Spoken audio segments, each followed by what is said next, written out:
What is going on, Gacha Union? I hope you're doing well. Today, I am going to show you a tier list, but not like other tier list. It's going to be a playtest tier list, like specifically, because, the game, we already know it, they announced it, is going to be balanced and changed a little bit on the release. So, I'm going to show you where to start here, where to start looking, and what I tested on the playtest, and it's going to be the base of the tier list game that they are going to be available in 2 days. So first of all, I'm going to show you all the characters here that are going to be available at launch and why they are placed like S tier, A tier, B tier, and everything here. So without further ado, let's dive in.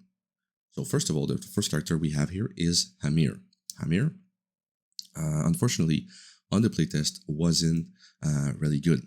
She wasn't fulfilling her her role, which is like tank. If I go here on my guide, you can go to combatant and go to Amir. I made a page with all her card that we had on the playtest. So Amir is a tank, shield, damage reduction player here. She's a vanguard, and there's some her best partner you can use with her. We didn't have the memory fragment in the playtest, and with all the changes, I preferred not to include data saves here. So our kit is most likely to shield, apply damage reduction, and metabolization, which reduce damage taken even more. But the thing is that there's plenty or other player that like Khalipe, which is sustain, Magna, sustain tank, Orlea, sustain too. They're so much better than Amir that I cannot rank her better than C. And I hope she is going to be reworked a little bit for the balance for the launch, because she deserves better. She deserves better. Okay. Second here, Beryl. Beryl is going to be for me with what I experienced with several hours in the playtest. It's going to be B tier. B tier. Why? Because Beryl. I'm going to open her little page too. So Beryl here. She's a blue nick, a DPS ramp up damage dealer, and why I'm saying that is because she preserve damage, so she plays card that keeps her damage up, and she unleash the damage the next turn or the next turn after.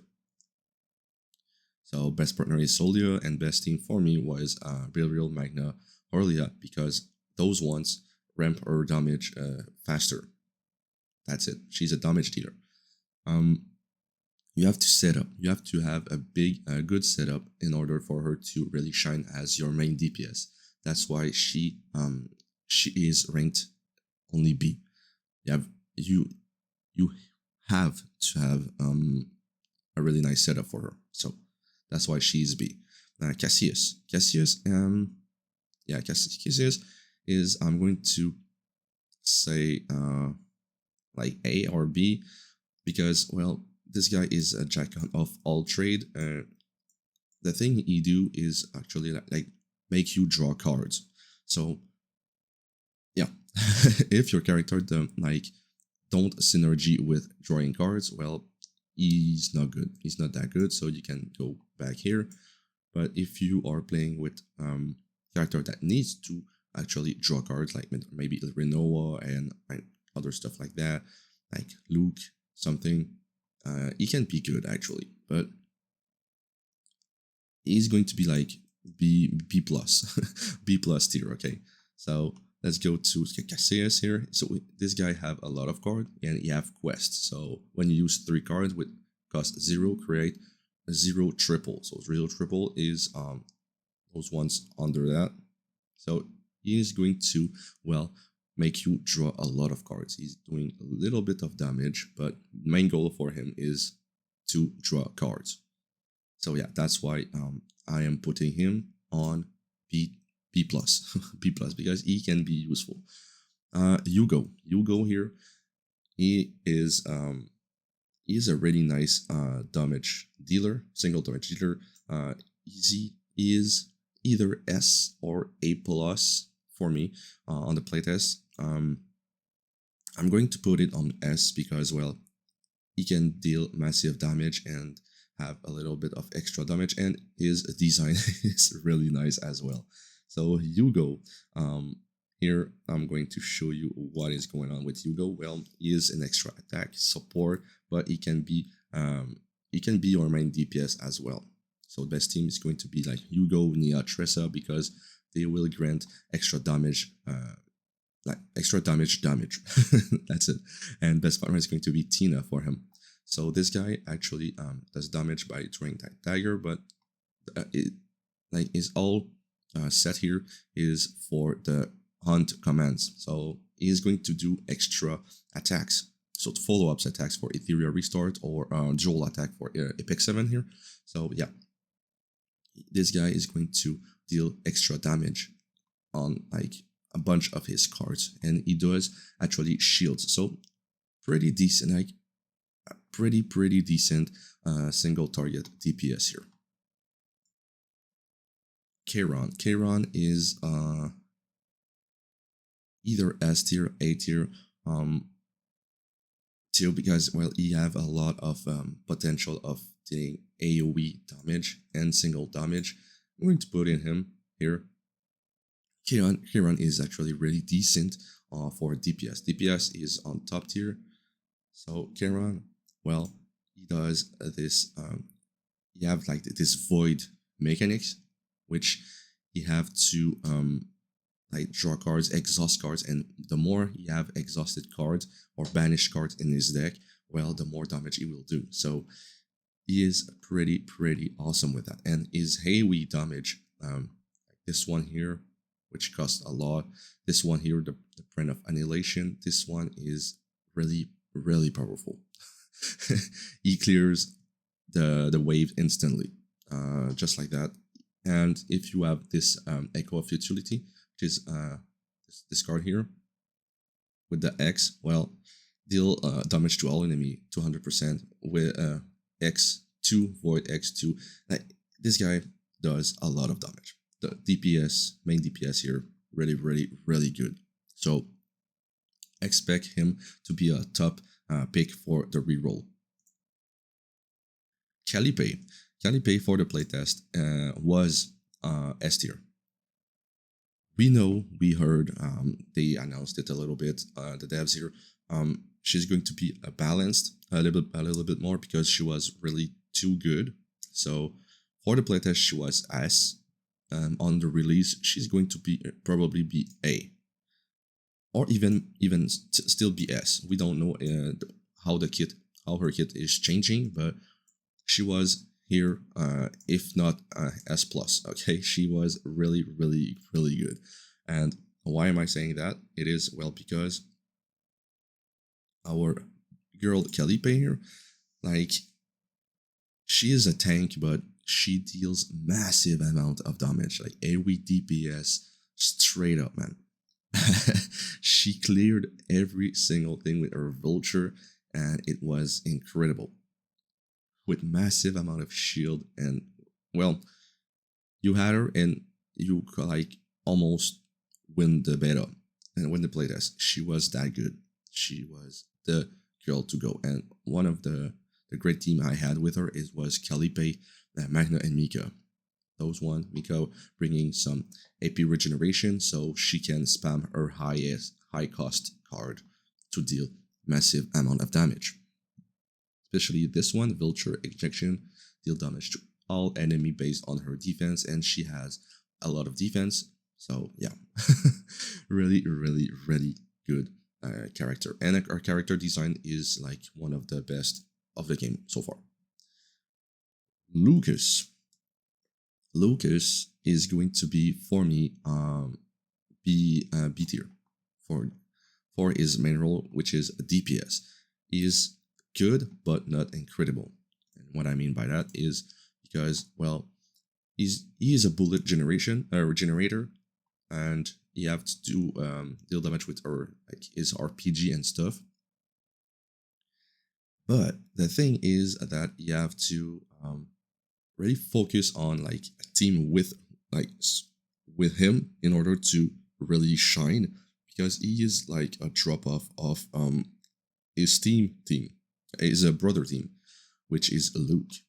So he is a low cost like budget Luke in that case, which is his brother, which is a 5-star unit, and this one is only a 4-star. It likes a little bit of damage, and I I really like it less than Luke. And when we talk about the wolf here, where Luke, I'm going to put it on A tier on the playtest. On the playtest, he was going to be B tier like his brother. The only reason is because his kit relies on critical chance, and on the beta we didn't have the chance to actually like equip gear or stuff like that. So we didn't have a way to really increase his crit chance, and with that it make him way bad, way worse than he can actually be. Because if you look at one of his cards right there, deal damage, critical guaranteed, but the damage draw cards equal to critical hits and critical chance plus 30. So if you don't crit, you don't draw cards, and if you don't crit, you don't deal extra damage. This guy need to crit in order to to massive amount of damage. This is why he was ranked B tier, but I'm pretty sure that he's going to be A tier with the equipment that we are going to be having on the release. Magna at S tier, no question about it. She is like the best tank out there. She is really good for me. She's going right on there. Magna, really nice design, shield, crystallization, counter attack, AoE damage, vulnerability. She has it all. She's really good for sustain and tanking. Really good. You won't even regret it if you reroll for her. She is awesome. And if our kits change a little bit, well, I'm going to be updating these sheets here when the game is released for like the real cards that they're going to, because all these cards are the beta one, the closed beta one. So it is really up to like highly subject to change, but I will update them. Don't you worry. And if you're wondering what is this, like what am I showing you right now? Well, this is the guide I am making for Chaos Zero Nightmare. So the link is going to be on the description. You're going to be able to, go check it out. I'm going to have a lot of tab, as you can see, the reroll guide, which have a link on my reroll, how to reroll video, all the combatant, and a bunch of other stuff that will be available, all the debuffs and stuff like that. And I'm going to make this page here and another page for each character that I'm working on. So it's going to include, well, what his manifest ego is. Manifest ego is the dupes system. So with one dupes, you get that, 2, 3, and it goes. His ego skills is there. That's a little reminder of like best teammates, best what is good for him. Lore, I'm going to add it, don't you worry guys. And some of the keyword that are on his little cards, like this one, lead. What that mean? What that mean? So at the start of the turn, 50% chance to reduce this card cost by 1. This effect is removed when another card is used. So all the keyword here, they are explained a little bit on under them. And how does Luke work? Well, I have put a text here that you can read. So Luke is a crit DPS. You want to generate as much as bullet as possible to do massive damage. The more critical chance you have, the more efficient he will be, because a lot of his cards needs to crit in order to activate other effects. So like I said when I rank him up. So this is all going to be available for you guys as well on the link on the description. So Luke, I'm going to put in him. Maribell. Maribell is really good. She has counter attack. She has shield. She has like decent damage, and she's only a 4-star. So go to all combatant, go to Maribell, and click on the link here. So yeah, shield, support, counter. Oh, this have to. Yeah, I'm going to remove this. This is the Lucas cards. Nice. This is something I didn't notice, but yeah, she's a shielding in her team. So really, really nice character here, and I'm going to well remove that. But yeah, A tier for Maribell. Mei Lin, top DPS, single target DPS. She is incredible. She breaks. She does even more damage when the enemy is break with her kit, which is the Hamber mechanic. I'm going to show you. So the Hamber one here, where here she is. Like deal 100. I can zoom in a little bit for you. 100% to Ember combo, one additional hit. So Ember, what it does, well, it does more damage if the enemy is actually broken. Like the tenacity bar is going to be reduced to the minimum. Well, she is going to deal more and more and more damage. So this girl here does a lot of single target DPS. She is really incredible, and she has the more complete kit in like between every single character in the game for now. So I'm going to put her here. She have damage, shields, and she have or she make she's giving her buffs as well. She have her own buffs, so she's really complete. She's a really really nice complete character. So Mei Lin, top tier. If you're going to reroll for her, go for it. You won't really regret it at this point because well, she's really good looking. She have really nice cards, so yeah, why not? And all the characters are like good on their own either. So go for it. Mika, free character, 4-star. She is a goddess. She is a goddess. Why am I saying that? She's S tier is because well, she will be used in a lot of composition. And why that? Because she heals, she shields, and gives additional action point. And action point is the way you have to use your attack. If you don't have action point, you cannot use cards with a cost at minimum 1. So you only have able to use a 0 cost card. But if you don't have those, you have to spend AP. And if you don't have AP, you can't attack. So she is the solution for that. She creates AP, and she can even like save 1 AP with one of her cards. She save 1 AP for the next turn. So you can even stack up even more in order to do massive amount of damage. So yeah, she is going to be used with a lot of composition. She is a top tier unit, 4-star only, and yeah, you will have to like want to have her on a lot of your team actually. Nia, Nia is going to be top tier too. Those two are like the top 4-star unit because they give buffs, and Nia is there.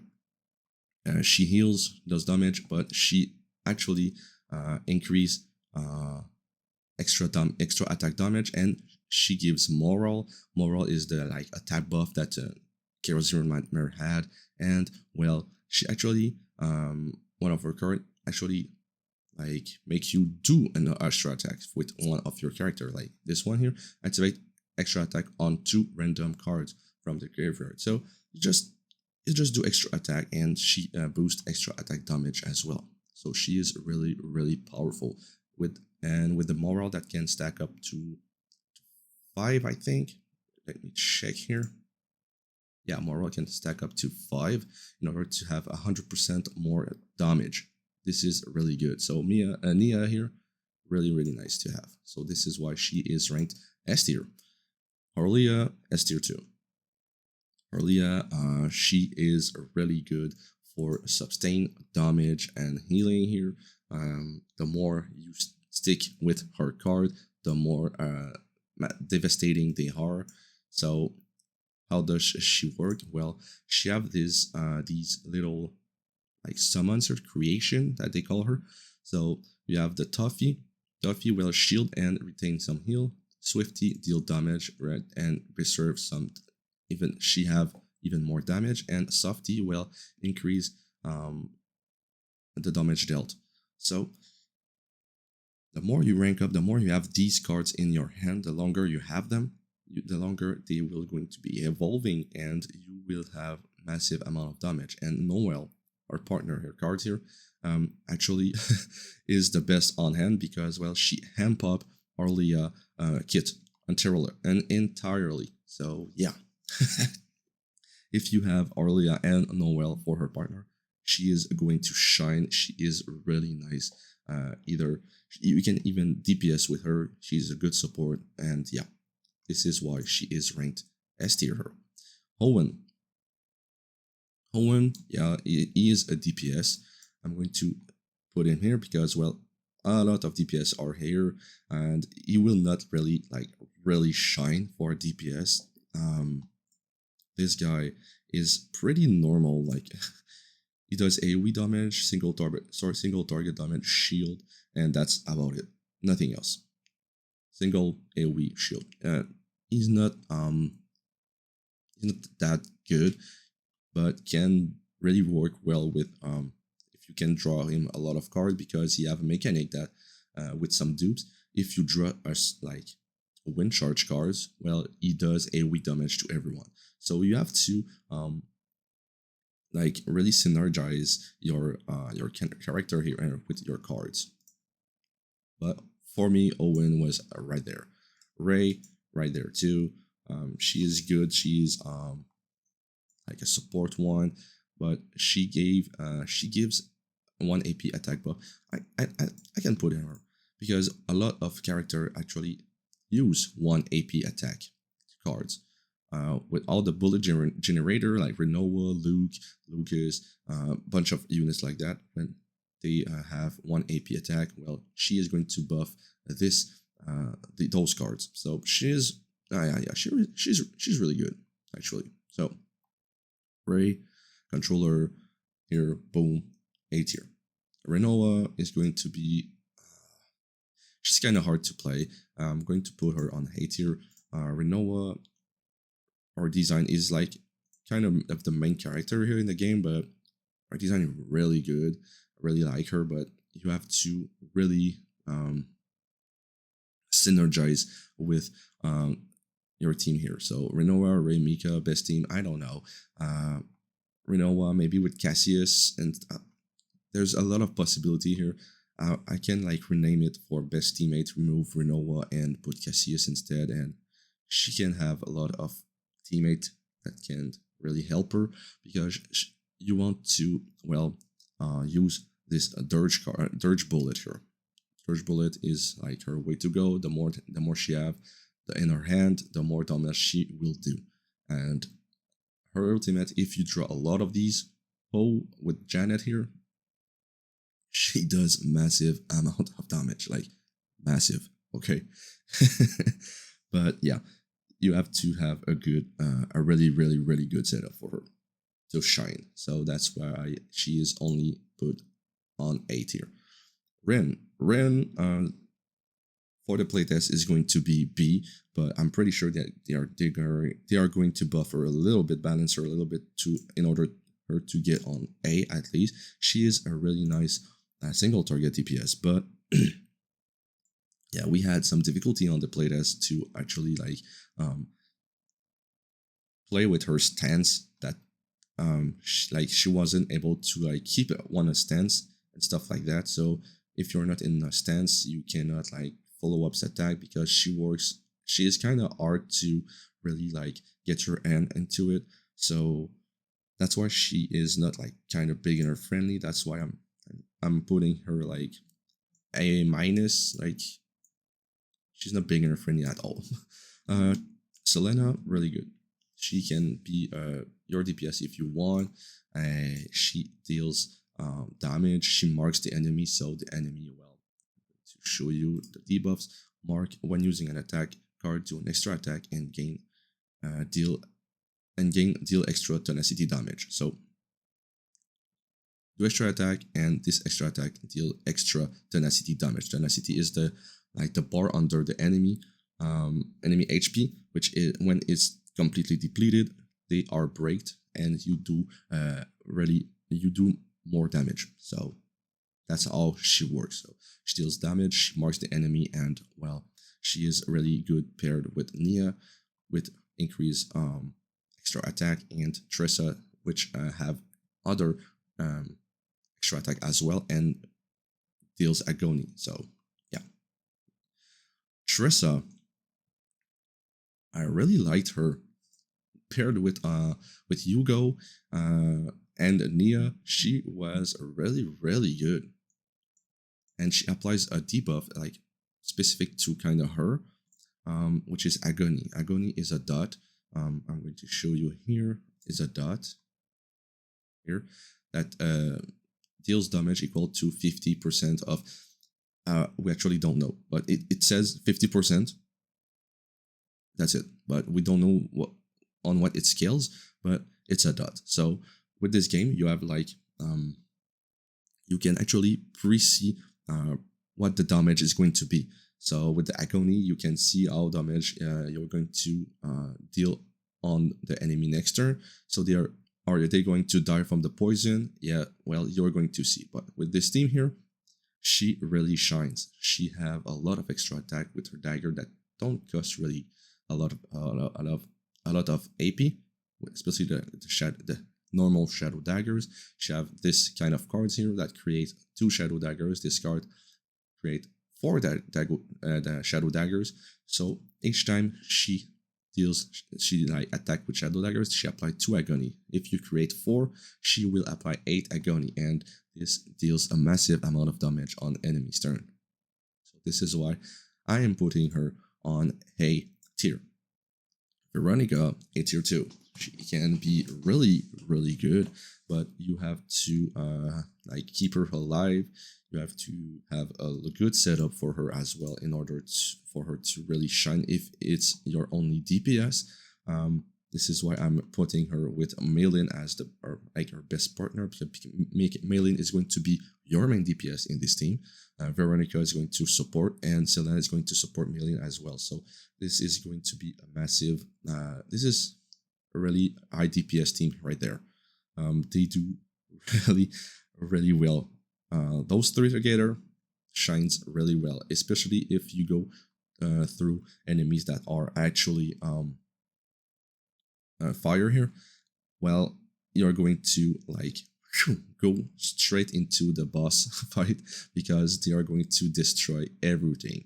And if you have the ability to actually like choose the giant ballista one, well, it's going to be really even. It's going to be easier because, well, at the end of her turn, if she has a reload, she will do 120% extra attack to all enemies. So you're going to go boom, boom, boom on the enemy every single turn, and this is going to be over.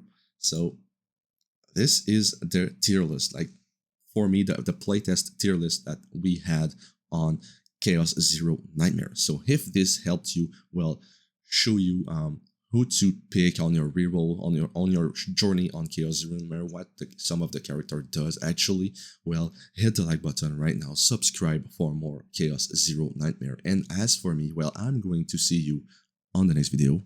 Bye bye.